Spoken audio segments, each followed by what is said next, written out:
அனைவருக்கும் வணக்கம். இன்றைக்கி நம்ம பார்க்குற வீடியோ செம்ம ஒரு வீடியோ. இந்த வீடியோ பார்த்தீங்கன்னா நம்ம மிரண்டு போவீங்க. ஏன்னு கேட்டிங்கன்னா, இங்கே நம்ம பொதுவாக நிறைய பொருள் நம்ம யூஸ் பண்ணிருப்போம். ஆனால் அதெல்லாம் எப்படி தயாரிக்கிறாங்க அப்படின்னு நமக்கு தெரியாது. ஏன்னா நம்ம பென்சில், ஃபேனு, பிளாஸ்டிக் முதற்கொண்டு நிறைய பொருள் நம்ம யூஸ் பண்ணிகிட்டே இருந்திருக்கிறோம். ஆனாலும் யூஸ் பண்ணும்போது இதெல்லாம் எப்படி தயாரிக்கிறாங்க அப்படின்ற எண்ணம் நமக்குள்ள ஒரு சில நேரத்தில் நம்ம ஒழிக்கும். ஆனாலும் அதே நேரத்தில் இதெல்லாம் எப்படி தயாரிக்கிறாங்க அப்படின்றத பாருங்கள். அதனால் இந்த வீடியோ செம்மையாக வந்திருக்கும். இந்த வீடியோ ஸ்கிப் பண்ணாமல் கடைசி வரையும் வீடியோ பாருங்கள். பார்த்து முடிச்சப்போ பிடிச்சிருந்தால் லைக் பண்ணுங்கள். ஏன்னா நீங்கள் பண்ணுற ஒவ்வொரு லைக் தான் நாங்கள் அடுத்த வீடியோ பண்ணுறதுக்கு மோட்டிவேஷனாக இருந்தோம். இது கண்ணாடி பாட்டில்ன்றது ஒரு முக்கிய பொருளாக நீங்கள் மனிதனுக்கு உதவி செஞ்சுட்டு இருக்கு. அது மட்டும் இல்லாமல் கண்ணாடி பல விதங்களை நமக்கு உதவி செஞ்சுட்டு இருக்கு. அந்த கண்ணாடி எப்படி தயாரிக்கிறாங்க அப்படின்றத பார்க்கலாம். கண்ணாடி முக்கியமாக ஆத்தங்கரையிலையும் கடல்லையும் இருக்கிற மணல் எடுத்துட்டு அதுலேயும் தான் தயார் பண்ணுறாங்க. இது கேட்கும்போது செம்மையாக இருந்திருக்குல்ல. அந்த மணலை உருக்கி அதோட கொஞ்சம் சோடாவை கலந்தா கண்ணாடி பொருள் உருவாகுது. இதுல முக்கிய மூலப்பொருள் சுண்ணாம்பு கல்லிருந்து பெறப்படுற கால்சியம், மக்னீசியம், அலுமினியம் ஓட்டோசைட் அப்படின்னு பலவிதமான மூலப்பொருட்கள் பயன்படுது. அதுல இருந்து தான் உருக்கி கண்ணாடி தயாராகுது. அதே நேரத்துல மறுசுழற்சியில எப்படி பண்றாங்க பாருங்க. ஏற்கனவே உள்ள பழைய கண்ணாடிகள்லாம் எடுத்துட்டு போயிட்டு எப்படி கண்ணாடி தயாராகுதுன்னு பாருங்க. பழைய பாட்டில் எல்லாம் பொறுக்கிட்டு போயிட்டு சுத்தமா நொறுக்கிடுவாங்க. சுத்தமா நொறுக்கிட்டு கூழாக்கிடுவாங்க. கூழாக்கின பிறகு அதை உருக்கிடுவாங்க. இப்படிதான் உருக்கி அது வெளியே வரும். இப்படி உருக்கி அது எப்படி பழுத்து வெளில வருது பாருங்க. அது ஒரு அச்சில போயிட்டு விழும். அந்த அச்சில விழுந்த பிறகு அதுல ஊதுவாங்க. அதாவது காற்றின் மூலியமா ஊதப்பட்டு அது கண்ணாடியா மாறும்.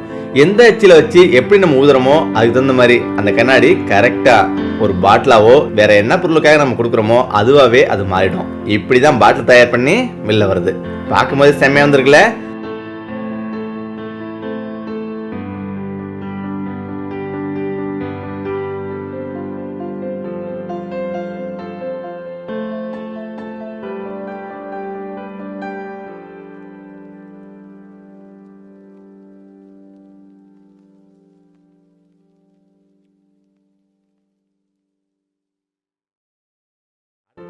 டயர் மனிதனுக்கு ஒரு முக்கிய தேவையா டயர் இருக்குது. அந்த டயர் எப்படி தயாராகுதுன்னு பாருங்க. முதல்ல 1846 தான் வில்லியம் தாம்சன் அப்படின்றவரு கண்டுபிடிச்சாரு. 1847 தான் ஒருத்தர் தன் நிலத்துக்கு தண்ணீர் இறக்கி போனாரு. அப்பதான் இந்த டயரை கண்டுபிடிச்சாரு. அதுக்கு பிறகு தன் சைக்கிள்லயும் அவர் பயன்படுத்த ஆரம்பிச்சார். இந்த டயருக்கு ஒரு முக்கிய மூலப்பொருள் ரப்பர் தான். ரப்பர் கூட சில மூலப்பொருள்லாம் சேர்க்கிறாங்க. அது எப்படி பண்றாங்கன்னு பாருங்க. முதல்ல இந்த ரப்பரை உருக்கி இந்த மாதிரி பீஸா வெளில வந்துடும். ஸ்ட்ராங்கான உள் டயரை நல்ல ஸ்ட்ராங்காக செஞ்சிருவாங்க. செஞ்சுட்டு அதுக்கு மேலே அந்த டயரை எப்படி செம்மையாக பண்ணாங்க பாருங்க. இதுக்கு மேலே நூலை கலந்துட்டு அதுக்கப்புறம் கம்பியும் கலந்துருவாங்க. அப்படி ஒவ்வொரு ஸ்டெப்பாக டயர் செஞ்சு இந்த மாதிரி டயர் கொண்டு வந்துருவாங்க. இதுக்கு பிறகு எல்லாமே மிஷினரி தான். அதுவும் எப்படி வந்துருக்குது பாருங்க. உண்மையிலே இது ஆச்சரியமான ஒன்று தான்.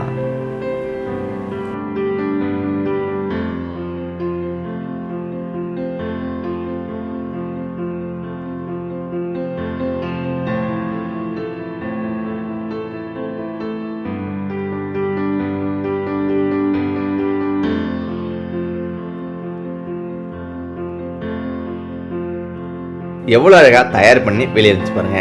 இப்படி தான் டயர் தயாராகுது. இப்போ பார்க்க போகிறது சிகரெட்ன்றது எல்லா மனிதர்களும் இன்னைக்கு பிடிச்சிட்டு இருக்காங்க. அதே நேரத்தில் நமக்கு பலவிதமான நோய்களையும் இது கொடுத்துட்ருக்கு. புற்றுநோய் முக்கியமாக இதுக்கு ஒரு மூலமாக இருக்குது. இது எப்படி தயாராகுது பாருங்க. புகையிலையை பயிரிட்டு அதை பலவிதமாக பதப்படுத்துவாங்க. இது நிறைய நாடுகளில் புகையிலை இன்னைக்கு முக்கியமாக பயன்பாட்டுக்கு வந்திருக்கு. இதை பார்த்தீங்கன்னா எப்படி பயன்படுத்துகிறாங்க பாருங்க. அதாவது மிகப்பெரிய ஆலையில் தான் இதெல்லாம் செஞ்சுட்டு இருக்காங்க. இதை சாதாரண நினைக்க கூடாது. இது சர்வசாதாரணமாக பல கோடி ரூபாய்க்கு வர்த்தகம் நடந்துருக்குன்னா உண்மையிலே நீங்கள் ஆச்சரியப்படணும். எல்லாமே காசுகள் தான். அந்த புகையிலை எடுத்துகிட்டு பதப்படுத்தி காய வச்சு இந்த மாதிரி அதை தூளாக கட் பண்ணிடுவாங்க. தூளாக கட் பண்ண பிறகு ஒரு சில மூலப்பொருட்கள்லாம் கலந்துருவாங்க. அதை தூளாக கட் பண்ணி எவ்வளவு அழகாக புகையிலை வெளியே வருது பாருங்க. இதுதான் புகையிலை தயாரிக்க ஒரு முக்கிய மூலப்பொருளா இருக்கு. இந்த புகையிலை எவ்வளவு அழகா பொடி பண்ணி இப்ப சிகரெட்டுக்காக அது ரெடி ஆயிரும்.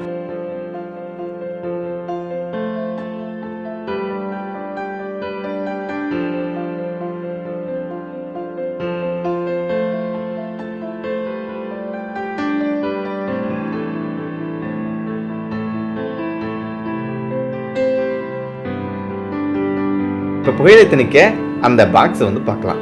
இதுதான் புகையிலை அடிக்கிற பாக்ஸ். இதுல எப்படி இந்த புகையிலையை நிரப்பி சிகரெட்டா மாறி எப்படி வெளில வருது பாருங்க. சிகரெட் பேப்பரும் அவ்வளவு நுணுக்கமா தயாரிக்கப்படுது. இப்படிதான் சிகரெட் தயாராகி பேக்கேஜ் பண்ணி வெளில வருது. பாத்தீங்கன்னா ஒவ்வொன்றுக்கும் ஒவ்வொரு உயர் ரக சிகரெட்டுக்கு அந்தந்த மூலப்பொருளை கலக்குறாங்க. இப்படிதான் சிகரெட் தயாரிச்சு விற்பனைக்கு வருது.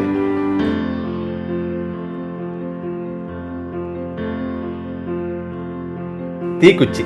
தீக்குச்சின்றது இன்னைக்கு முக்கியமா மனிதன் ஆரம்ப காலத்துல இருந்து இன்னைக்கு வரலையும் நெருப்புன்றது ஒரு முக்கியமா பயன்படுறது ஒண்ணுதான் இது. இதை எப்படி தயார் பண்றாங்க பாருங்க.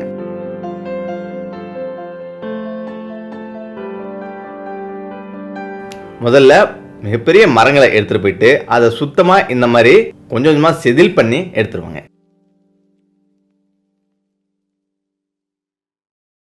அதுக்கு பிறகு அதை எப்படி கட் பண்றாங்க பாருங்க.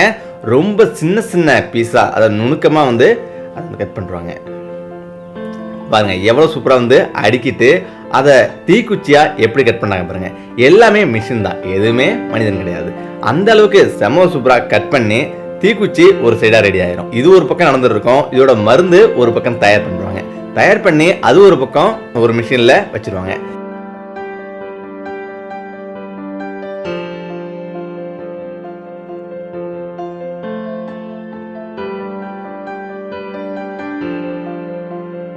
இப்ப இந்த தீக்குச்சியோட பெட்டி எப்படி தயார் பண்ணாங்க பாருங்க. இந்த பெட்டியை பார்த்தீங்கன்னா முதல்ல மிகப்பெரிய பேப்பர் அட்டைகளை இங்க வச்சிருவாங்க.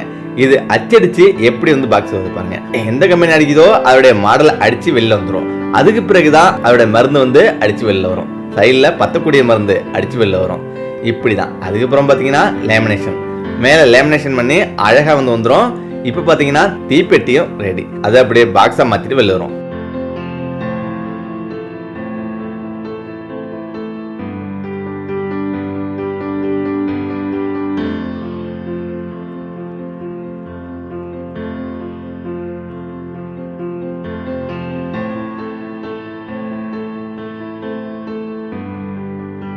இப்படிதான் இந்த தீக்குச்சி எப்படி மருந்து நினைச்சு அழகா எடுக்குது பாருங்க.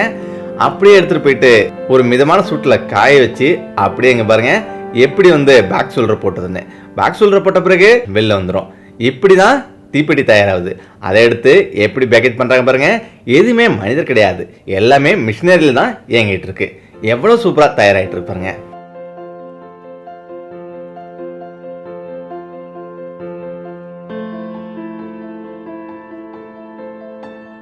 அதுக்கடுத்து நம்ம பார்க்க போறது சாக்ஸ். சாக்ஸ் இன்னைக்கு ஷூ போடணும்னா ஒரு முக்கிய பாதுகாப்பா சாக்ஸ் வந்திருக்கு. இல்லைன்னா கால் ஃபுல்லா காயமாயிரும். அந்த அளவுக்கு தான் சாக்ஸ் நமக்கு உதவி செஞ்சுட்டு இருக்கு. அந்த சாக்ஸ் எப்படி தயாராகுதுன்னு பாருங்க.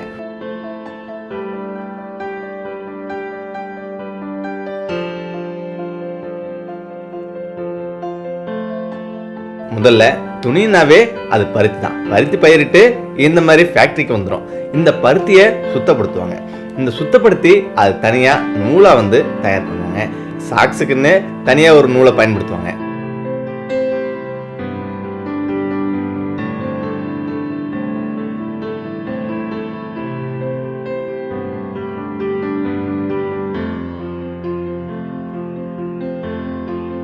ரப்பர் போன்றவற்றை கலந்து இதுல மிக்ஸ் பண்ணி அதுக்கப்புறம் சாக்ஸ் ரெடி ஆகி வெளில வந்து பாருங்க.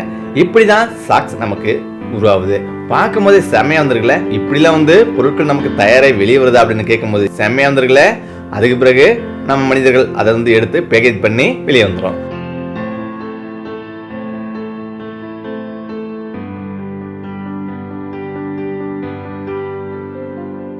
அடுத்தது கேனு. இந்த கேன் எப்படி தயாரிக்கிறேன் நம்ம கேட்டோம்னா ரொம்ப ஆச்சரியப்படுவோம். கேனுன்றக்கே எல்லாத்துக்குமே பயன்படுது.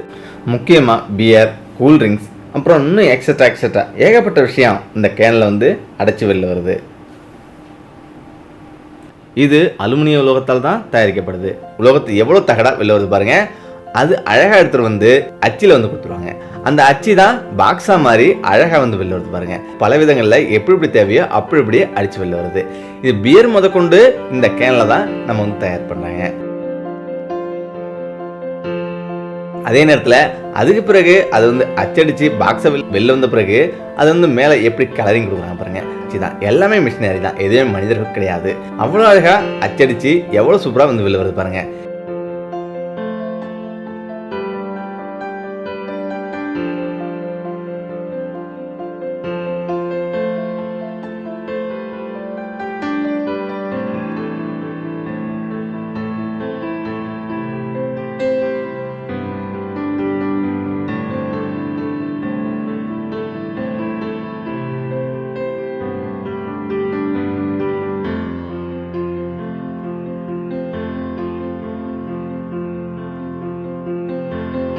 மூடியை தனியாக தயாரித்து அதை தனியாக ஃபிட்டிங் பண்ணுவாங்க.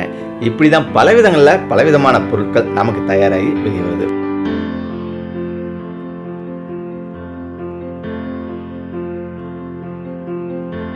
இதில் முக்கியமாக வந்து பாறை உடைத்தல் வந்து மிகப்பெரிய ஒரு தொழில்நுட்பமாக வந்து பார்க்கப்படுது தற்பொழுது. இது உடைக்கிறது மட்டும் இல்லாமல் பல வழிகளில் மணல் அள்ளி அப்படி தான் வந்து பெல்ட் மூலயமா சேர்க்குது.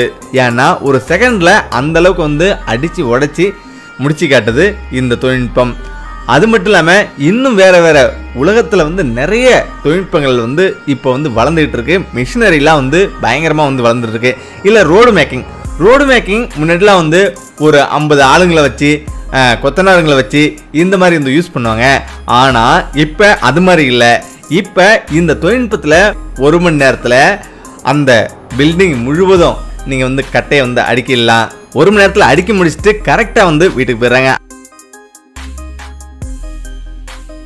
அடுத்த பார்த்தா பிக் ஷிப், அதாவது உலகத்திலேயே மிகப்பெரிய ஷிப் வந்து இதுதான். அதாவது மிகப்பெரிய கோடீஸ்வரர்கள் எல்லாமே வந்து இதில் வந்து இன்வெஸ்ட்மெண்ட் பண்ணிருக்காங்க.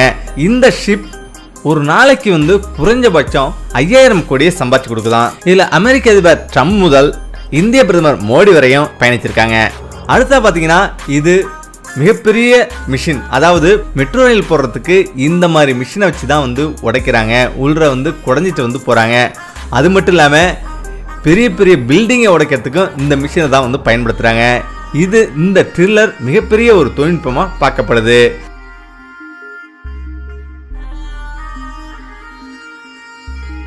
அடுத்த பார்த்தீங்கன்னா இது வந்து பில்டிங் கட்டுற ஹாலோ பிளாக் அடுக்கிறது.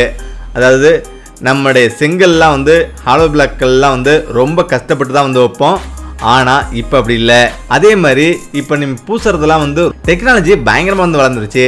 இதை பாருங்கள், பில்டிங் வந்து அவர் சிமெண்ட் பூசுறாரு. சிமெண்ட் வந்து எவ்வளோ ஃபாஸ்ட்டாக, அதே மாதிரி இது டக்குன்னு இந்த மிஷின் வந்து செங்கல்ல வந்து அடுக்கிக்கிட்டே வந்து போயிடுது.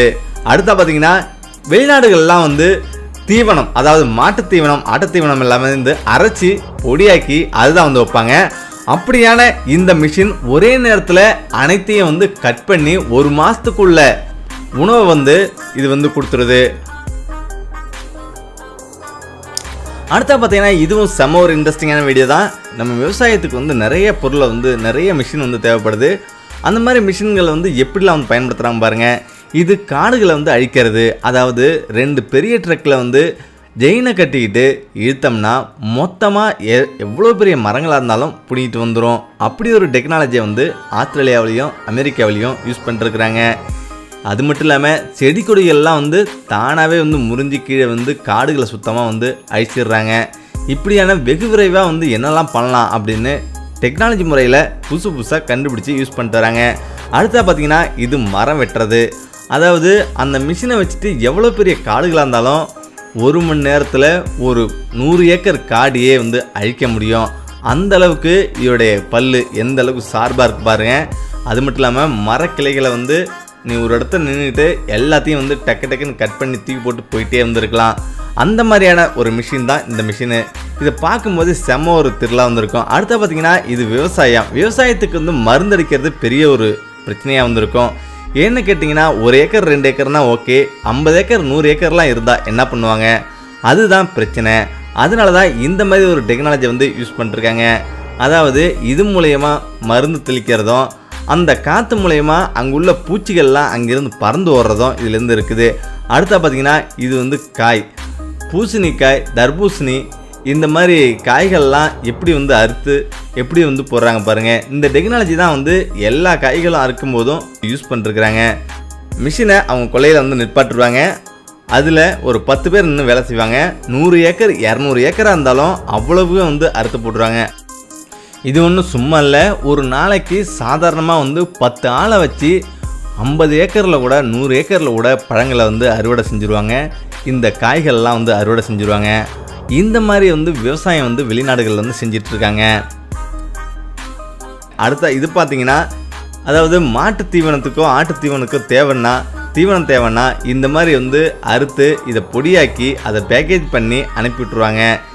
அது மட்டும் இல்லாமல் இந்த மாதிரி விஷயங்கள் தான் நிறைய இப்போ அமெரிக்கா, லண்டன் போன்ற நாடுகளில் இந்த மாதிரி வந்து நடந்துகிட்ருக்கு. அடுத்து இந்த பழம். இந்த பழத்தை வந்து எப்படி உழுக்குறாங்க பாருங்கள். இது உழுக்கின உடனே சாதாரணமாக வந்து கீழே விழுந்துடாது. எல்லாமே வந்து அதோடைய அந்த ஒரு பெரிய பிளைட் மாதிரி வந்து வண்டியில் வந்திருக்கும். அந்த பிளைட்டை வந்து அவ்வளவும் சேமித்து வச்சுக்கும். அது அப்படியே ஒரு பாக்ஸில் வந்து அப்படியே வந்து போட்டுக்கும். இப்படி ஒரு டெக்னாலஜி வந்து யூஸ் பண்ணுறாங்க. அடுத்த பார்த்திங்கன்னா இவங்க பழம் எப்படி வந்து எடுக்கிறாங்க பாருங்கள். முள்ளாக வந்து கம்பியை வச்சுருக்காங்க. அந்த பழத்தை அது சேமித்த பிறகு உள்ளார போயிட்டு அது எல்லாமே தோலெல்லாம் வந்து செத்திட்டு அழகாக பழத்தை வந்து பேக்கேஜ் பண்ணிடுது. இப்படியே வந்து ஒரு நிமிஷம் வந்து நம்மளே வந்து திகைக்க வைக்குது. அது மட்டும் இல்லாமல் சுரக்காய், பரங்கிக்காய்னு பெரிய பெரிய காய்கள்லாம் யூஸ் பண்ணிருக்காங்க. அடுத்த பார்த்திங்கன்னா இது முட்டைக்கோஸை வந்து எப்படி இவங்க அறுவடை பண்ணுறாங்க பாருங்கள். அதாவது விளைஞ்சி முடிஞ்ச உடனேயே இவங்க இந்த பெரிய ஒரு மிஷினை வந்து கொல்லையில் வந்து நிப்பாட்டுருவாங்க. அங்கே வந்து ஒரு 20 பேர் வேலை செய்வாங்க. அந்த 20 பேரும் அதில் வந்து அடுக்கி தூக்கி போட்டே இருந்திருப்பாங்க. இது என்ன செய்யும், தானாக வந்து கொண்டு போயிடும். அடுத்தா இந்த மிஷினை வந்து ஆளே தேவையில்ல. ஒவ்வொரு ரோவிலையும் வந்து அது பாட்டுக்கே வந்து அறுவடை பண்ணி அந்த பாக்ஸில் வந்து தூக்கி போட்டுது. இது பார்க்கும்போது செம ஒரு சூப்பராக இருக்குல்ல. இப்படி தான் வந்து பெரிய பெரிய நாடுகள்லாம் வந்து விவசாயம் பண்ணிகிட்டு இருக்காங்க. அது மட்டும் இல்லாமல் 50 ஏக்கர், 100 ஏக்கர், 1000 ஏக்கர், 2000 ஏக்கர் அப்படின்னு பெரிய நிலவரப்பில் வந்து பண்ணிகிட்டு இருக்காங்க.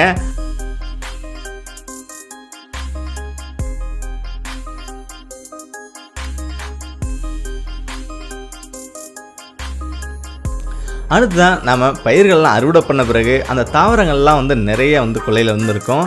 அந்த இந்த மிஷினை வந்து 1 ஏக்கர் 2 ஏக்கராக இருந்தாலும் ஒரு சின்ன கட்டிலே வந்து அடக்கி அந்த அளவுக்கு அறுத்து அதை அடக்கி இந்த அளவுக்கு பேக்கேஜ் பண்ணி அனுப்பிடுது. அடுத்தது இந்த மிஷினை வச்சு எவ்வளோ காடாக இருந்தாலும் எவ்வளோ பெரிய புல்லாக இருந்தாலும் அடியோடு செத்தி சுத்தமாகிட்டு சூப்பராக வந்து போயிடுது. இது மூலயமா எவ்வளோ பெரிய நிலப்பரப்புலையும் புல்லுகள் வந்து இல்லாமல் ஆக்கிடலாம். அது மட்டும் இல்லாமல் இந்த செடிகள் எல்லாமே வந்து அதை பொழுபடியாக்கி எருவாக்கிடுது. அடுத்தது இது பார்த்தீங்கன்னா இது ஒரு மரத்தை வேரோட பிடுங்கி அப்படியே போய் அழகாக வந்து அடுத்த இடத்துல வந்து மாட்டி வைக்கும். அப்படியான ஒரு அழகான மிஷின் தான் இந்த மிஷின். இந்த மிஷினை வந்து சாதாரணமாக நிறைய நாடுகளில் வந்து யூஸ் பண்ணிருக்கிறாங்க.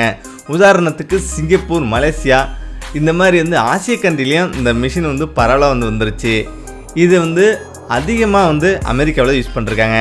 இது பாருங்கள், இந்த பழங்களை அப்படியே வந்து சுரண்டிட்டு அடியோடு வந்து போகுது. இதில் பழங்கள் மட்டும் தனியாக எடுத்துக்கிட்டு செடிகள் எல்லாமே வந்து தூக்கி சைடில் வந்து எரிஞ்சிடுது. இதுவும் பார்க்கறதுக்கு செம்மையாக இருக்குல்ல. அப்படி தாங்க விவசாயம் வெளிநாடுகளில் செழிச்சு வளர்ந்துட்டு இருக்கு. பழங்கள்லேருந்து காய்கள்லேருந்து எப்படிலாம் வந்து சூப்பராக வந்து அறுவடை பண்ணி செழிக்கிறாங்க பாருங்கள்.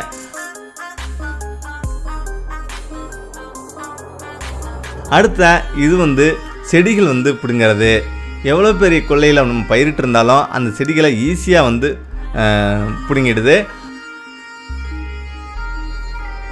அடுத்த பார்த்திங்கன்னா இது வந்து வாய்க்காவரை போடுறது. 1 ஏக்கர் 2 ஏக்கர்னால் வந்து அவங்க சூப்பராக வந்து வாய்க்காவரை போட்டு தந்துடுவாங்க. ஆனால் அதிகபட்சமான ஏக்கருங்களுக்கு வந்து அதே மாதிரி இவங்க வந்து பெரிய பெரிய ட்ரக்கை வந்து பிரம்மாண்டமாக வந்து அமைச்சு அந்த ட்ரக்குக்கு ஒரு 100 பல்லு அந்த மாதிரி வந்து அவங்க வந்து செட் பண்ணி 500 ஏக்கர் 1000 ஏக்கர் கூட ஒரே நாளில் ஓட்டிடுறாங்க.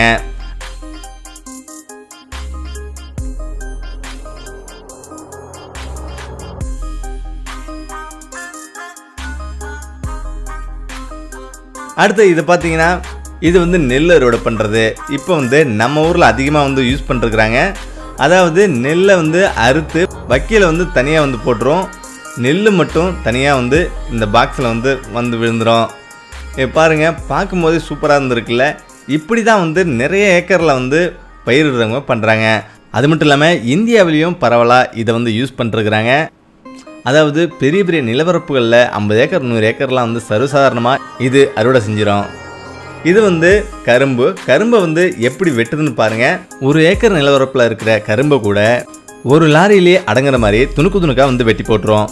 அதாவது முழுசாக போட்டால் தான் வந்து லாரிங்க வந்து பத்தாது. அதனால் கரும்புகளை வெட்டின உடனே வந்து சூப்பராக துண்டாக்கிட்டு அங்கே போட்டுருது. அங்கே போயிட்டு வெள்ளமாக்கிறது தான் இதோட ஒரே வேலை. அந்தளவுக்கு நுணுக்கமாக வந்து இவங்க செஞ்சிட்ருக்காங்க. ஏன்னா இது எல்லாமே டன் கணக்குன்றதால ரொம்ப ஈஸி தான்.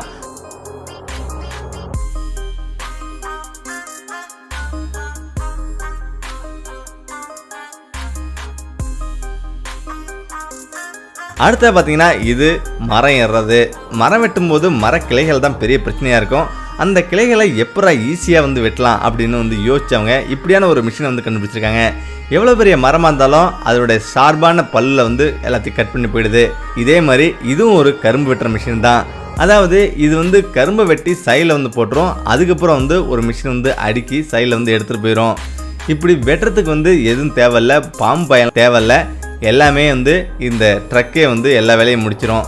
அதே போல் இந்த ட்ரக்கு பார்த்திங்கன்னா அதாவது கரும்பை வெட்டி அது வந்து சைடில் வந்து தானே வந்து வச்சுக்கும். இதுக்கு வந்து வேறு எதுவும் தேவையில்ல. அதாவது இது வந்து அள்ளுன்ற பயம் தேவையில்ல, ஏன்னா முட்டு முட்டாக ஒரு இடத்த போட்டுரும், அடுத்து வந்து எல்லாமே அள்ளுருவாங்க.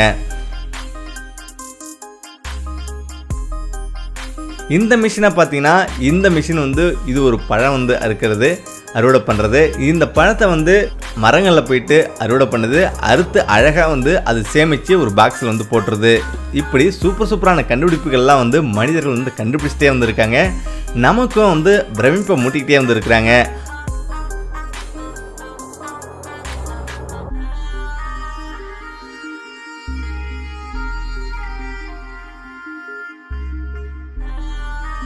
இதை பாருங்கள், செரிப்பழத்தை எவ்வளோ டெக்னாலஜியாக வந்து எடுத்துகிட்டு இருக்காங்கன்னு. செரிப்பழம் தோட்டத்தில் வந்து வச்சிருக்கும் போது அதை அறுவடை பண்ணுறது ரொம்பவே ரிஸ்க்கான ஒரு வேலை. அதனால தான் இப்படி ஒரு அழகான ஒரு மிஷினை வச்சு இதை வந்து பறிக்கிறாங்க. இதை பறித்து அழகாக வந்து இது வந்து லைனில் வந்து வருது. இதை வந்து எடுத்து அடுக்கி வைக்கிறது தான் வேலையே.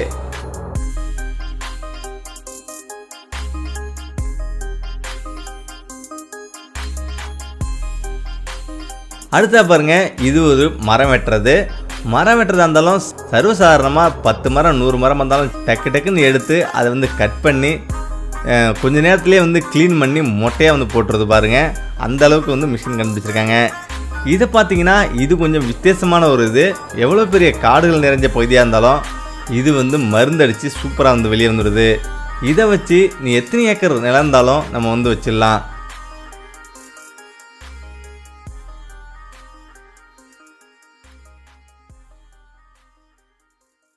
அதே போல் இது கொஞ்சம் வித்தியாசமான ஒரு மிஷினு. அதாவது சருகுலாம் வந்து நிறையா வந்து நம்ம கொள்ளையில் வந்து அறுவடை பண்ண பிறகு கிடக்கும். அந்த சருவை குவிக்கிறதுக்கு இந்த மிஷினு. இப்படி நிறைய மிஷின்களை வந்து மனிதர்கள் வந்து சூப்பராக கண்டுபிடிச்சி பெரிய ஒரு புதுமையை நிகழ்த்திட்டு வராங்க.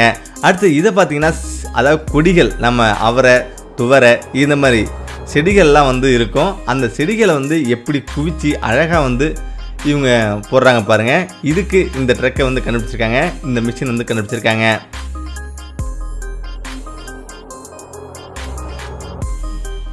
அதே போல் இது இந்த காய் அறுவடைக்கு வந்த பிறகு உடனடியாக அந்த ட்ரக்கை விட்டு இருந்து எடுப்பாங்க.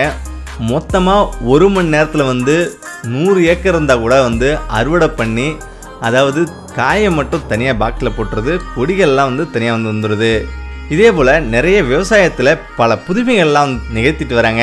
இதை பார்க்கும்போது நமக்கே வந்து செம ஒரு த்ரில்லிங்காகவும் செம ஒரு ஆச்சரியமாகவும் வந்து இருக்குது. இதை பார்த்தீங்கன்னா பூவு. இந்த பூவை பறிக்கிறதுக்கு ரொம்பவே நம்ம வந்து ரிஸ்க் எடுக்க தேவையில்ல. இதில் சைடில் வாய்க்கால் மாதிரி வச்சு அதுக்கு மேலே பிளாஸ்டிக்கை வச்சு அதில் விழுற மாதிரி வச்சுருக்காங்க. அதனால் இந்த மிஷின் அறுத்து முடிஞ்ச உடனே அதை எல்லாத்தையும் வந்து கூட்டி எடுத்துருவாங்க. அழகாக இது வந்து அறுவடை பண்ணிட்டு போயிடுது.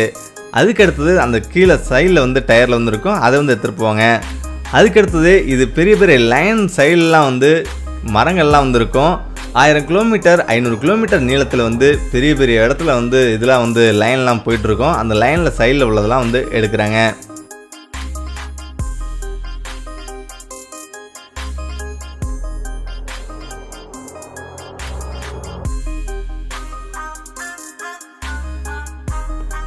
அடுத்த இந்த மிஷினை பாருங்கள், இது வந்து புல் வெட்டுறது.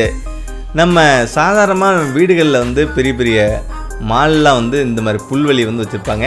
இது பெரிய பெரிய காடுகளில் வந்து விளைய வச்சு அழகாக வந்து அதை வந்து எடுத்துகிட்டு எப்படி வந்து அடுக்கிறாங்க பாருங்கள். இப்படி தான் வந்து அழகழகாக வந்து யூஸ் பண்ணுறாங்க. முன்னாடிலாம் வந்து 1 அடி 2 அடி மாதிரி வந்து வெட்டிட்டு வந்து இருப்பாங்க. வெட்டிட்டு வந்து சைடில் வந்து வச்சு ரொம்ப கஷ்டப்படுவாங்க. ஆனால் இப்போ அப்படி இல்லை. இப்போ அழகாக அங்கே எப்படி வந்து வெட்டுறாங்களோ அப்படியே வந்து உடனடியாக வந்து இங்கே வந்து வச்சிடுறாங்க. அதாவது பெரிய பெரிய ஸ்டேடியம் முதற்கொண்டு இந்த மாதிரி தான் வந்து யூஸ் பண்ணிட்டுருக்காங்க. வாட்டர் டேங்க் எப்படிலாம் தயாரிக்கிறாங்க பாருங்கள். இதுதான் அதுக்குண்டான மிஷினு. இந்த டோர் வந்து ஓப்பன் பண்ணிட்டு எல்எல் பிளாஸ்டிக் பவுடர் வந்து கொட்டுறாங்க. இந்த பவுடர் வந்து கொட்டுவாங்க. இந்த பவுடர் கொட்டின பிறகு க்ளோஸ் பண்ணுறாங்க. அதுக்கு பிறகு நடக்கிறத பாருங்கள், செம்மையாக வந்திருக்கும். ஏன்னு கேட்டிங்கன்னா இந்த மாதிரிலாம் வந்து நடக்குமா அப்படின்னு நம்ம வந்து ஆச்சரியப்படுவோம். ஒரே ஒரு சுவிட்ச் மட்டும்தான். அதுக்கு பிறகு க்ளோஸ் பண்ணிட்டு ஒரே ஒரு சுவிட்சை மட்டும் போட்டுருவாங்க. ஆனாலும் நடக்கிறத பாருங்கள்.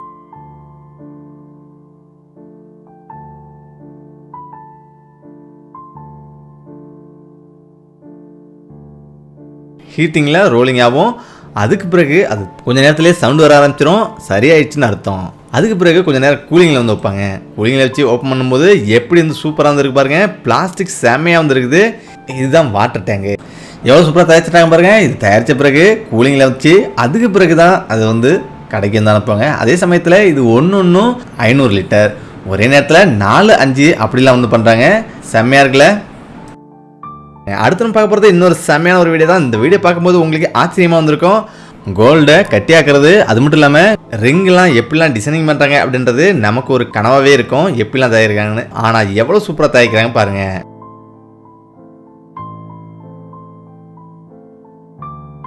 இதுதான் கோல்டை உருக்கிற மிஷினு. அது மட்டும் இல்லாமல் இதில் எப்படி உருக்கி எப்படி சூப்பராக வந்து எடுக்கிறாங்க பாருங்கள். இதில் மொத்த கோல்டை சேகரித்து போயிட்டு இந்த மாதிரி வந்து ஒரு இடத்துல வந்து கொட்டுவாங்க. கொட்டின பிறகு எப்படி கோல்டு வெளில வருது பாருங்கள். கோல்டு மட்டும் தனியாக வந்து வருது. ஏன்னா அந்த ஹீட்டிங்கில் கொட்டின இடத்துல எதுவுமே வந்து இருக்காது, ஓன்லி கோல்டு மட்டும் தான் இருக்கும். அது அப்படி டைரெக்டாக கீழே வந்து அச்சில் வந்து ஊற்றுது. அச்சில் வந்து கொஞ்சம் நேரம் எப்படி வந்து கொதிச்சு எவ்வளோ சூப்பராக வந்து கோல்டு ஆகிடுது பாருங்கள். இப்படி தான் தங்க கட்டி உருவாக்குறது. பார்க்கும்போது செமையாக வந்துருக்குல்ல. உண்மையிலே இப்படி தான் தைக்கிறாங்க. இதே ஃபார்மேட் தான் பெரிய பெரிய ஃபேக்ட்ரிலையும் வந்து தங்கத்தை வெட்டி எடுத்த பிறகு இந்த மாதிரி தான் பண்ணுவாங்க. அதே சமயத்தில் நம்ம சாதாரண போடுற ரிங்கு இந்த மாதிரிலாம் வந்து எப்படி பண்ணுவாங்க அப்படின்னு கேட்கும்போது இதுவும் செமையாக வந்துருக்கும். சர்வசாதாரணம் பாருங்கள், ஒரே ஒரு கப்பில் எப்படி உருக்கி இப்படி ஊற்றுறாங்க பாருங்கள். ஊற்றின பிறகு அதை வந்து அடித்து இந்த மாதிரி வந்து கம்பி மாதிரியாக வந்து ஆக்கிடுவாங்க. அதை ரோலிங் பண்ணுவாங்க. ரோலிங் பண்ணிட்டு எவ்வளோ சூப்பராக வந்து இருக்குது பாருங்கள். இதுக்கு பிறகு தான் டிசைனிங் பண்ணுறாங்க. இந்த டிசைனிங் பார்த்தீங்கன்னா நீங்களே ஆச்சரியப்படுவீங்க. எல்லாமே கம்ப்யூட்டர்லேருந்து தான் வந்து வரும். ஆனால் இருந்தாலும் எல்லாமே மிஷினரி தான். எவ்வளோ சூப்பராக வந்து போடுது பாருங்கள். உண்மையிலேயே கம்ப்யூட்டரில் வந்து ஃபிக்ஸ் பண்ணி ஆன் பண்ணிட்டோம்னா செம்மையாக வந்து இது வடிச்சிடுது. கையில் எடுத்து பார்க்கும்போது எவ்வளோ சூப்பராக இருக்குது பாருங்கள். உண்மையிலேயே இது பார்க்கும்போது செம்மையாக வந்துருக்கு. வடிவமைக்கிறது எல்லாமே லேத்து தான், ஆனால் பார்க்கும்போது செம்மையாக வந்துருக்குல்ல. அது மட்டும் இல்லாமல் அந்த நம்ம கழுத்தில் போகிற குண்டு வந்து எப்படி பண்ணுறாங்க பாருங்கள். எவ்வளோ அழகாக இதை பண்ணிட்டு சைடில் வந்து ஹோல் போட்டு அவ்வளோ அழகாக இதை வெளில எடுத்துடுறாங்க. இப்படி தான் இந்த கோல்டுலாம் தயாராகுது. இதை பார்க்கும்போதே செம்மையாக வந்துருக்குல்ல. அதுக்கடுத்து பார்த்தீங்கன்னா இந்த வீடியோ செம்மையாக வந்திருக்கும். இது வந்து பிளாஸ்டிக் சேரு, அது மாதிரி கப்பு, இதெல்லாம் வந்து எப்படி பண்ணுவாங்க நம்ம நினச்சிட்டு இருப்போம். உண்மையிலேயே இது பார்க்கும்போது நமக்கு பிரமிப்பாக தான் வந்திருக்கும். அது மட்டும் இல்லாமல் சின்ன சின்ன பசங்க விளாட்ற விளையாட்டு பொருள்லாம் எப்படி தயாரிக்கிறாங்கன்னு கேட்டால் ஆச்சரியமாக வந்திருக்கும்.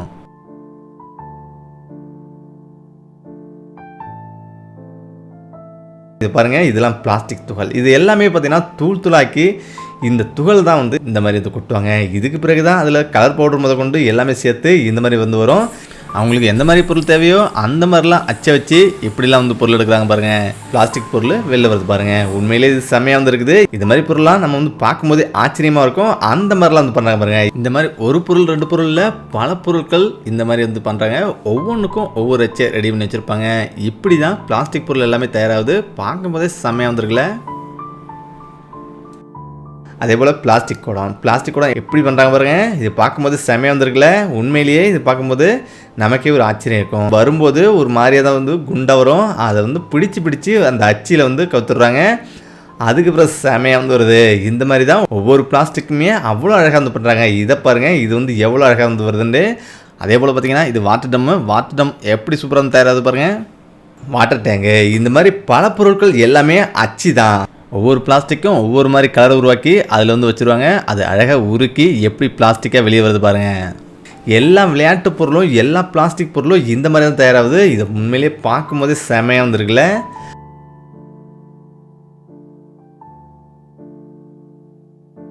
உண்மையிலேயே பார்க்கும்போது செம்ம ஒரு ஆச்சரியமாக இருக்கும். ஏன்னு கேட்டிங்கன்னா அந்தளவுக்கு மிஷினரி வந்து பயங்கரமாக வந்து ஒர்க் ஆகுது.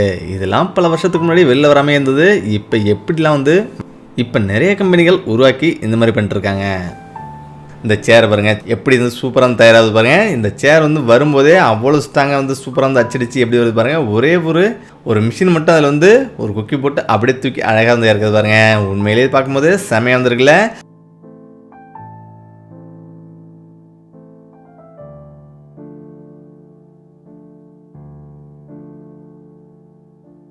அடுத்து நம்ம பார்க்க போகிறது இன்னும் செமையான ஒரு வீடியோ தான் இந்த வீடியோ. இந்த வீடியோ பாருங்க எவ்வளோ அழகாக வந்திருக்குன்னு. இந்த மாதிரி பீங்கான்லாம் எப்படி தயாரிக்கிறாங்க அப்படின்னு நினைக்கும் போது உண்மையிலேயே நமக்கு ஆச்சரியமாக வந்திருக்கும். இந்த மாதிரி பீங்கான் செமையாக தயாரிப்பாங்க. எல்லாமே வந்து ஒரு விதமான மண் தான், பல விதமான கெமிக்கல்கள் வந்து எவ்வளோ சூப்பராக வந்து பண்ணுறாங்க பாருங்கள். பார்க்கும்போது செம்மையாக வந்துருக்குது. இல்லை 4 தட்டுக்கும் கொஞ்சம் கொஞ்சமாக வந்து கொட்டுறாங்க. கொட்டிட்டு அதை வந்து எவ்வளோ அழகாக அழுத்தி விட்றாங்க பாருங்கள். இது அழுத்தின பிறகு பார்த்தீங்கன்னா சர்வசாதாரணமாக அது வந்து தட்டளவு கூழாயிடுது. அதுக்கு பிறகு அது மேலே அச்சு வந்து வைக்கிறாங்க. அச்சு வச்ச பிறகு என்ன நடக்குது பாருங்கள்.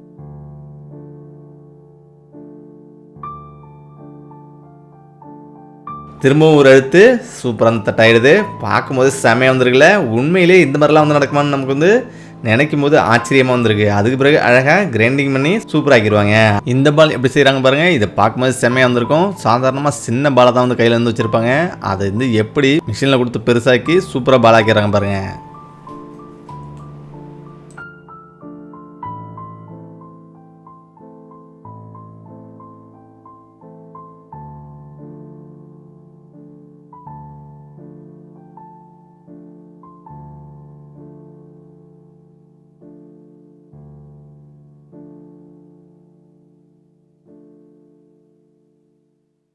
சின்ன பிள்ளைங்க விளையாடுற மாதிரி சூப்பராக வந்து உருவாக்கிட்டாங்க. அடுத்து நம்ம பார்க்க போகிறது இந்த வீடியோ பாருங்கள். இது செம ஒரு இன்ட்ரெஸ்டிங்காக இருக்கும். இந்த வீடியோ பார்க்கும்போது நமக்கு ஆச்சரியமாக வந்திருக்கும். ஃபேன் எப்படி தயாராகுது பாருங்கள். பாட்டம் ரெடியாக இருக்குது. இந்த பாட்டத்தில் இப்போ காயில் கட்டுவாங்க. காயில் கட்டுறதுக்கு அந்த பிளாஸ்டிக்லாம் வந்துச்சு எப்படி பண்ணுறாங்க பாருங்கள். இதில் வந்து எப்படி காயில் கட்டுறது பாருங்கள். காயில் கட்டும் போது செமையாக வந்துருக்குல்ல. சரசரன்னு வந்து 10 நிமிஷத்தில் வந்து ஒன்று வந்து முடிக்கும். அந்த அளவுக்கு காயில் கட்டுருவாங்க. ஃபாஸ்ட்டாக காயில் கட்டி எல்லாமே வந்து ஹை குவாலிட்டி உள்ள வார்னிஷில் போய் நினச்சி எடுத்துருவாங்க.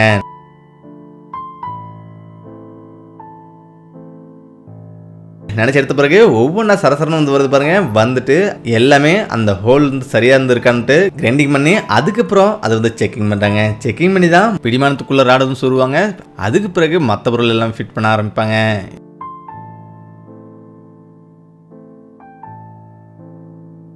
இது அதுக்குள்ளான ரெக்கை. இந்த ரெக்கை எப்படி வந்து பண்ணுறாங்க பாருங்கள். பார்க்கும்போது செம்மையாக வந்துருக்குது. எல்லாமே லேப் ஒர்க்கு தான் பாருங்கள். எவ்வளோ ஃபாஸ்ட்டாக வேலை நடக்குது பாருங்கள். ஆல்ரெடி இந்த ரெக்கை எல்லாமே கட் பண்ணி வந்திருக்கோம். இதை எடுத்து எப்படி கரெக்டாக மேக் பண்ணுறாங்க பாருங்கள். சைடில் வந்து கொடுத்துரும். அதுக்கு பிறகு தான் பயனடிக்க ஆரம்பிப்பாங்க.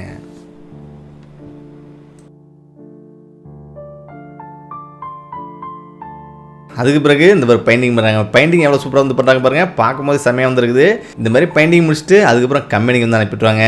கம்பெனியில் வந்து தான் எல்லாமே ஃபிட் பண்ணி செக் பண்ணி வைப்பாங்க. கரெக்டாக வந்து ஓடிச்சுன்னா அப்படியே பேக்கேஜ் தான். இந்த வீடியோ பார்க்கும்போது உங்களுக்கு வந்து ஆச்சரியமாக இருக்கும். பென்சில் எப்படி தயாரிக்கிறாங்க அப்படின்னு. இதுக்குள்ள மூலப்பொருள் தான் முக்கியமானது. இதில் வந்து கிராஃபைட் எனப்படும் கார்பன் தான் வந்து இதுக்கு பயன்படுத்தப்படுது. இந்த கிராஃபைட்டோட களிமண்ணும் சேர்த்து குழச்சி தான் வந்து இந்த மருந்து உருவாக்குது. அதுக்கு பிறகு தான் பென்சிலில் வந்து உருவாக்குறாங்க. இது முதல் உருவானது செம்ம ஒரு கதை. இங்கிலாந்தில் 1566 தான் இது அதிகமாக பயன்படுத்தப்பட்டது. அங்கே ஆடு மிக்கிறவங்க கண்டுபிடிச்சது தான் இந்த மண். அதுக்கு பிறகு ஆடு அடையாளம் கண்டுறதுக்காக ஒன்று ஒன்றா வந்து தடவினாங்க. அதுக்கு பிறகு கொஞ்சம் கொஞ்சமாக வந்து எழுத ஆரம்பித்தாங்க. பிறகு தான் இதில் வந்து களிமண்ணை கலந்து பென்சிலை வந்து உருமாறி எழுத ஆரம்பித்தாங்க. இப்படி தான் உருவானது பென்சிலு. அதுக்கு பிறகு எப்படி வந்து வந்துச்சு. இங்கே பாருங்கள் எப்படி சூப்பராக வந்து தாய்க்கிறாங்க.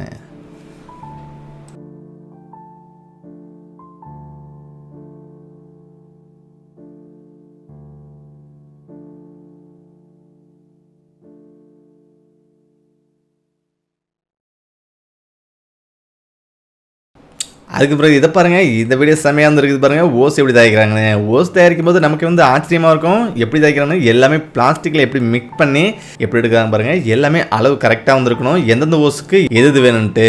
அப்படி இல்லைன்னா எல்லாமே தவறாயிடும். அந்த மாதிரி தான் வந்து இந்த ஓஸ் தயார் பண்ணுறது. அதுக்குண்டான மூலப்பொருளையும் கலரையும் கலந்து கரெக்டாக வந்து வச்சுருவாங்க. அதுக்கு பிறகு அது எப்படி இந்த கீழே போயிட்டு எப்படி ஓஸ் தயாராகுது பாருங்கள். ஒரு பைப்பை சுற்றி பிளாஸ்டிக் ரெடி ஆகுது. அதுக்கு பிறகு அது வாட்டரில் நனைஞ்சி அப்படியே வந்து ரோலிங் ஆகுது பாருங்கள்.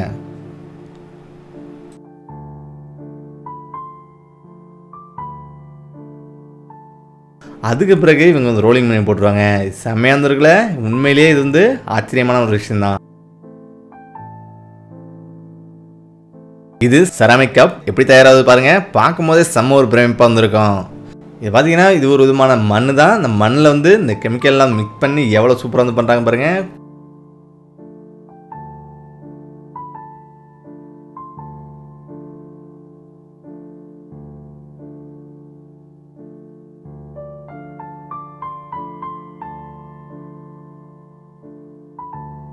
அந்த கிளாஸோட வடிவெல்லாம் வெளில வந்த பிறகு அதுக்கு பிறகு பெயிண்டில் நினச்சி எவ்வளோ சூப்பராக வந்து உருவாக்குறாங்க பாருங்கள். அதுக்கு பிறகு ஃபினிஷிங்கில் வந்து வெளில வந்துடும், பேக்கேஜ் பண்ணி கடைக்கு அனுப்பிட்டுருவாங்க. இப்படி தான் ஒவ்வொரு பொருளும் தயாராகுது. சந்தைக்கும் புதுசாக பொருட்களை உருவாகிட்டு தான் வந்திருக்கு. உலகத்தில் நம்ம கூட வாழ்ந்துருக்கிற விலங்குகள் நமக்கு ஒரு முக்கியமாக ஒரு உதவி செஞ்சிட்டு இருக்கு. அதாவது நம்ம கூட வாழ்கிற காளைகள், பூனைகள், நாய்கள் முதற்கொண்டு எல்லாருமே மனிதனோட உட்டா நண்பர்களாக வந்து மனிதர்கள் வந்து ஆக்கியிருக்காங்க. அதே சமயம் கால்நடைகளை உணவாக இல்லைனா வந்து பாலாகவும் வந்து மனிதனுக்கு கொடுத்துட்ருக்கு. அது மட்டும் இல்லாமல் அதையும் தாண்டி மனிதன் வந்து நவீனமயமாக்கி, அதாவது காளைகளை வந்து கலப்பு இனமாக வந்து உருவாக்கி பிரம்மாண்டமாக வந்து படைச்சிட்ருக்காங்க. அப்படியான ஒரு 10 காளைகளை பற்றி பார்க்கலாம்.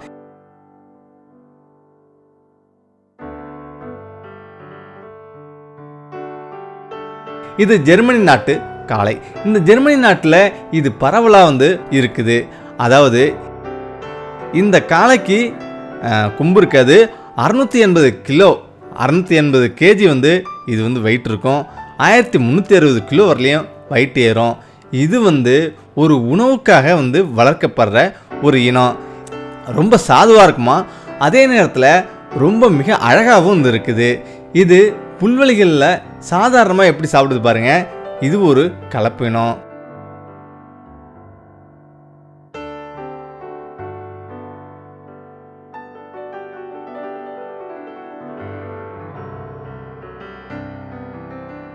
அடுத்ததாக பார்த்தீங்கன்னா இந்த மாடும் ஒரு கலப்பினம். 1000 கிலோ வரலையும் இது வந்து வளருமா. அது மட்டும் இல்லாமல் இது பார்க்கும்போது பயங்கரமாக வந்துருக்குது. இது பல போட்டிகள்லாம் வந்து கலக்கிறதுக்காக வச்சுருக்காங்க. அது மட்டும் இல்லாமல் இறைச்சிக்கும் வந்து பயன்படுத்துகிறாங்க. அடுத்தது இன்னும் இந்த மாதிரி பிரம்மாண்டமான மாடுகள் வந்து உருவாக்கி வச்சுருக்காங்க மனிதர்கள்.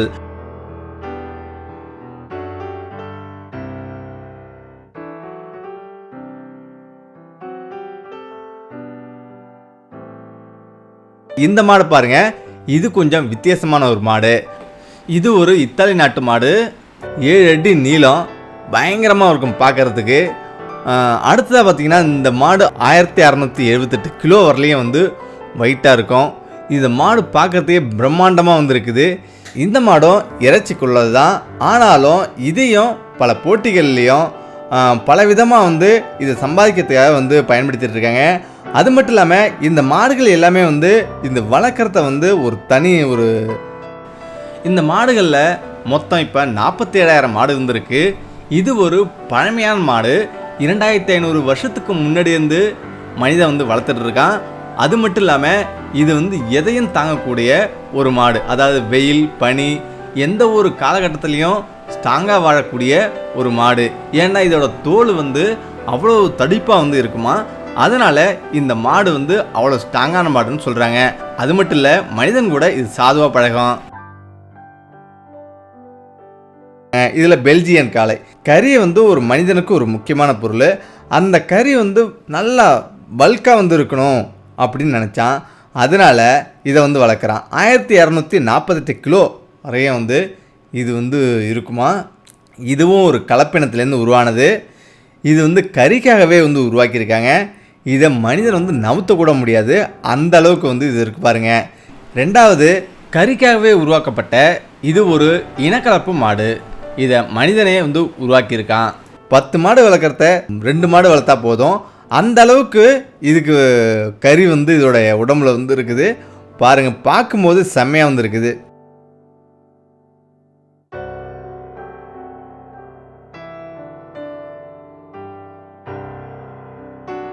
அடுத்தது பிராமின். இந்த பிராமின் வந்து இது வந்து இந்திய நாட்டை சேர்ந்தது. இது அந்த காலத்தில் பிராமணர்கள்லாம் வளர்த்துருந்தாங்க. 453 கிலோலேருந்து 800 கிலோ வரலையும் இது வந்து வளரும். ஒரு சில மாடுகள் 1000 கிலோ வரலையும் வந்து வளரும். அந்த அளவுக்கு பிரம்மாண்டமான மாடு தான் அந்த மாடு. ஆதி காலத்தில் வந்து இந்தியாவில் ரொம்ப பரவலாக இருந்த மாடு தான் இது. இப்போ எல்லா நாடுகள்லேயும் வந்து பரவிடுச்சு. ஃப்ரான்ஸ், அமெரிக்கா முதற்கொண்டு எல்லா நாடுகள்லேயும் வந்து இருக்குது.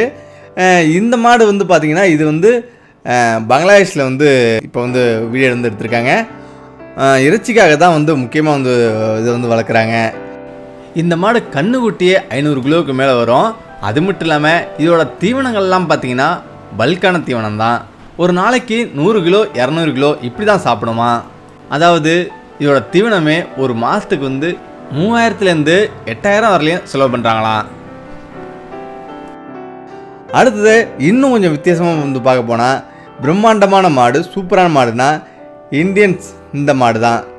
இந்த மாடு எதுக்கு பயன்படுது அப்படின்னா, இது பார்க்கும்போது பாருங்கள் எவ்வளோ அழகாக வந்துருக்கு. கொம்புலாம் வந்து ரொம்ப குள்ளமாக தான் வந்திருக்கும், குட்டையாக தான் இருக்கும். ஆனால் பிரம்மாண்டமான மாடு. இதை மெயினாக வந்து வளர்க்குறதுக்கு காரணம் வந்து பால் தான். பால் வந்து ஒரு முக்கிய வந்து உற்பத்தியாக இருக்குது. 5லேருந்து 6 அடி நீளம் வரலையும் வந்து வளரும். ரெண்டாவது பார்த்தீங்கன்னா இந்த மாடு 1360 கிலோ வரலையும் வந்து வெயிட்டு போடும். அந்தளவுக்கு பிரம்மாண்டமான மாடு. பால் கறக்கிறது வந்து ஒரு நாளைக்கு குறைஞ்சபட்சம் 100 லிட்டர் வரையும் வந்து கலக்குமா. இறைச்சிக்கும் பாலுக்கும் வந்து இந்த மாடு வந்து பயன்படுத்தப்படுது. இது வந்து சுவிஸ் நாட்டை சேர்ந்த மாடு. இந்த மாடு பாருங்கள், இந்த மாடு பார்க்கும்போது செம வழவழன்னு இருக்குது. இந்த மாடு 1588 கிலோ வரலையும் வந்து வெயிட்டு போடும். அந்த அளவுக்கு வந்து பயங்கரமான ஒரு மாடு. அது மட்டும் இல்லாமல் ஒரு சில மாடு வந்து 2000 கிலோ வரலையும் வந்து வெயிட்டு போடுமா. அந்த அளவுக்கு பார்க்கும்போது பயங்கரமாக வந்துருக்குது. இந்த மாடு பல போட்டிகளில் வந்து கலந்துக்குது. அடுத்ததாக பார்த்தீங்கன்னா இந்த மாட்டை வந்து வளர்க்கும் போது நிறைய ட்ரைனிங்கோடு வந்து வளர்க்குறாங்க.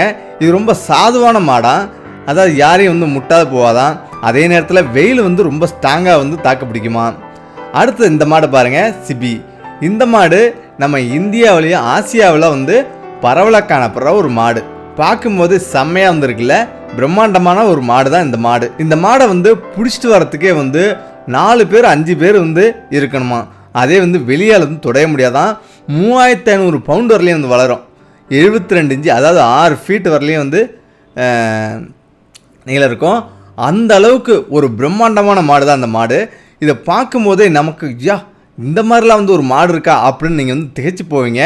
அப்படி ஒரு பிரம்மாண்டத்தை நம்ம கண்ணு முன்னாடி நிப்பாட்டுறது தான் இந்த மாடு. இந்த வீடியோ பாகிஸ்தானில் எடுத்தது. பாகிஸ்தான்லேயும் இந்த மாடு பரவலாக வந்துருக்கு. இது ஒரு பிரான்ஸ் நாட்டு மாடு. இது முக்கியமாக பால் கறவைக்கு தான் வந்து அதிகமாக யூஸ் பண்ணுறாங்க. இது பயங்கரமாக வந்து பால் கறக்கும். இது தலையில் வெள்ளையாக வந்துருக்கும். அதே நேரத்தில் கொம்புகள் ரொம்ப சின்னதாகவும் கொம்பு இல்லாமையே வந்துருக்கும். இந்த மாடு சராசரியாக 40,000 லிட்டர் வரலையும் வந்து பால் கறக்கும். அது மட்டும் இல்லாமல் ஒரு சிறந்த இறைச்சியாகவும் இதை பயன்படுத்துகிறாங்க. இது வந்து உலகத்தில் பரவலாக இருக்கக்கூடிய ஒரு மாடு. இது வந்து 1200 கிலோ வரலையும் வந்து வளரும். 4 ஃபீட் வரலையும் வந்து நீளம். அந்த அளவுக்கு வந்து ஒரு சூப்பரான மாடு தான் அது. இதை மெயினாக வந்து அதிகமாக வளர்க்குறதுக்கு காரணம் வந்து பால் மாட்டுக்கு தான் வந்து வளர்க்குறாங்க. இந்த மாடு ஒரு பிரான்ஸ் நாட்டு மாடு. இது குறைஞ்சபட்சம் 60,000 மாடுகள் வரையும் வந்து இருக்குது. அது மட்டும் இல்லாமல் 8 நாடுகளில் வந்து இந்த மாடுகள் வந்து இருக்குது. இந்த மாடுகளை பாலை விட இறைச்சிக்காக தான் அதிகமாக பயன்படுத்துகிறாங்க. இந்த மாடுகள் பரவலாக வந்து பயன்படுத்தப்படுது. 2000 கிலோ வெயிட் வரலையும் வந்து வரும். இந்த மாடு வந்து பார்க்கும் போதே பயங்கரமாக வந்துருக்கும். இந்த மாடை வந்து யாரும் அவ்வளோ சீக்கிரம் வந்து நெருங்க முடியாது. இந்த மாட்டை நீங்கள் நெருங்கினா கூட அது வந்து பயங்கரமாக வந்து சீரும்.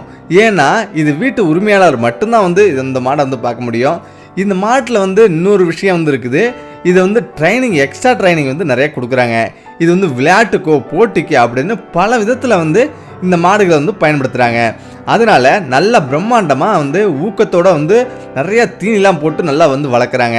இதை வளர்க்குறதோட மட்டும் இல்லை, இந்த மாடை வந்து கட்டுப்படுத்துறது அவ்வளோ சாதாரணம் கிடையாது.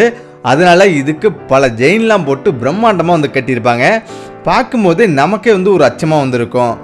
இது 1960 வந்து வெறும் 100 மாடு இருந்தது தான் இன்னைக்கு 8000 மாடு வரலையும் வந்து வளர்ச்சி அடைஞ்சிருக்கு.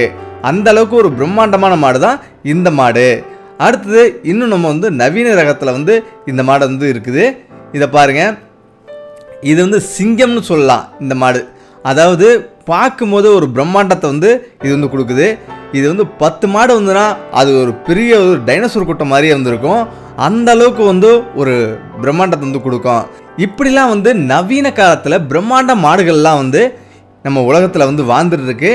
இதை மனிதர்கள் வந்து கட்டுப்படுத்திட்டே வந்திருக்காங்க. இந்த பிரம்மாண்ட மாடுகள்லாம் இந்த அளவுக்கு வளர்கிறதுக்கு காரணம் என்னன்னு கேட்டிங்கன்னா, அதுக்கு தகுந்த மாதிரி வந்து சரியான தீவனம் தான். இவங்க மாட்டு கறிக்கின்னே வந்து கொடுக்குற தீவனம் வந்து, அதாவது அந்த மாடு வந்து ஒரு மாடு 1 லட்ச ரூபா 2 லட்ச ரூபா வரலையும் விற்றுதுன்னா அதுக்கு ஒரு நாளைக்கு 500 முதல் 1000 ரூபா வரலையும் வந்து செலவு பண்ணுறாங்க. குறைஞ்சபட்சம் எல்லாமே வந்து கறிக்காக வந்து இவங்க வந்து வளர்க்குறது தான். இதில் வந்து அதிகமாக வந்து நம்ம வந்து பயன்படுத்துறது என்னென்னா, நம்ம நாடுகள்லாம், ஆசிய நாடுகள்லாம் வந்து நாட்டு மாடு.